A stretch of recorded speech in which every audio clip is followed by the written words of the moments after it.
There are a lot of times that I have distributors who ask me, what goes into the cost of a shear? What things, make the difference between a shear that they're paying a distributor price for $275 or $32, for instance.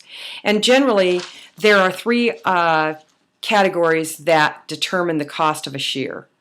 And the first should be the way a shear is made, what it's made of, and parts.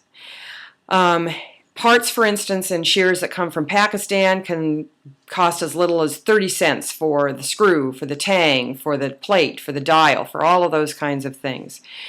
Those same kinds of parts from Japanese companies and shears that are manufactured in Japan can run as much as $30 to $50. So there's an extremely wide range in the quality of parts that are involved. The other thing that's involved, of course, is the cost of steel. And a lot of companies would like you to think that steel, for instance, in the category of ATS 314, which is the best steel that is being manufactured for scissors right now. So for an ATS 314 Japanese steel, that your cost on a shear is going to be $400, let's say, in the distributor price range, whereas if that same shear was being made out of Japanese 440C steel, your cost might only be $70. The reality is there's probably about a $50 difference on a pair of shears between a 440C and an ATS 314.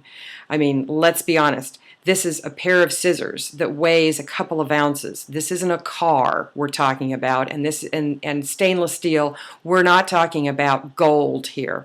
So the prices that they're trying to give the public the feeling, and even distributors, that, oh, this, because it's made out of this kind of steel, it's going to be exorbitantly expensive, hundreds of dollars more than a lesser grade steel, is just inaccurate.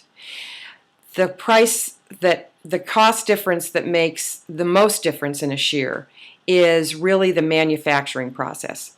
In countries like Pakistan and China, it's done on more of an assembly line basis. There is one person who comes in and does hollow grinding all day. There's another person who does the set all day long. There's another person who puts, the parts in a bin, and there's another person who assembles the scissor.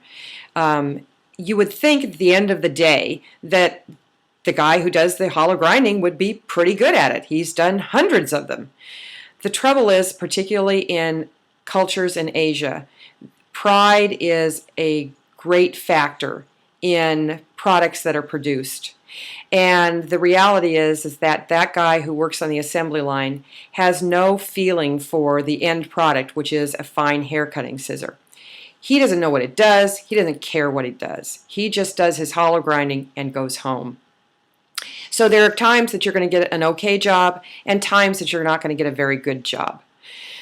In countries such as Taiwan, it's the same kind of process. However, most of their factories tend to be new, tend to be digitalized, and they have more of a feeling of pride in the final product, and they tend to have a much more consistent product. Quality control is much, much better, so you get a better price, a better product, and it's a little more expensive than China or Pakistan.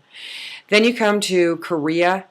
Korea has more what they call a team approach, where you have maybe 4 or 5 people who perform different operations on several styles of scissors, but in general they're all trained in how to do any of the operations on a scissor. They can do the jobs interchangeably, and at the end of the day, that team is responsible for those styles of scissors, and they feel a proprietary sense of accomplishment in those shears, and therefore they tend to put out a product that is a higher quality.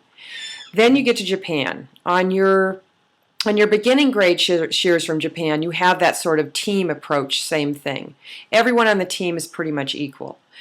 But on the better quality Japanese shears, you do have a sensei approach, and you have 1 or 2 senseis or masters who are in charge of maybe 3 or 4 apprentices.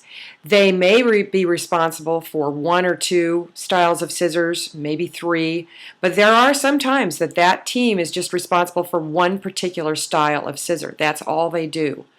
And we have even seen situations in the past where someone, the sensei on that team, was incapacitated or died suddenly, and that actual style of scissor was no longer available until one of his apprentices was deemed worthy to take on the sensei role. So that kind of attention to detail that you're going to get, that kind of pride in the precision of the tool that they turn out, that's what you're paying for. And it does make a difference.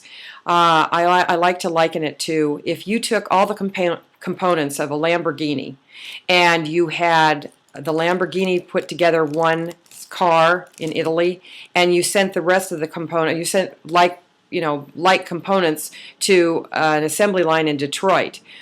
When those 2 cars got finished, that car that rolled off the assembly line in Detroit is not a Lamborghini. It may look like it, and it's got the same parts in it, but the way that it was manufactured is no way comparable. And that's what you have when you have a scissor that is made in Japan. That's why you're paying a more expensive price. By the same token, there is really nothing that justifies paying over $800 or $900 for a scissor. There are not enough expensive parts, high quality steel, and manufacturing process that would justify a price over that. So if a stylist wants to pay in the $1,200 to $1,500 range, that extra $400, $500, $600 that she's paying, that's for ego.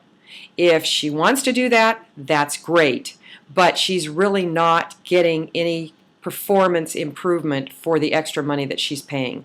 And I think that's something that's important for distributors to really know and understand, so that they can see what goes into the cost of a shear, so that they are able to better judge the value of a shear when they then sell it to a stylist. Thank you.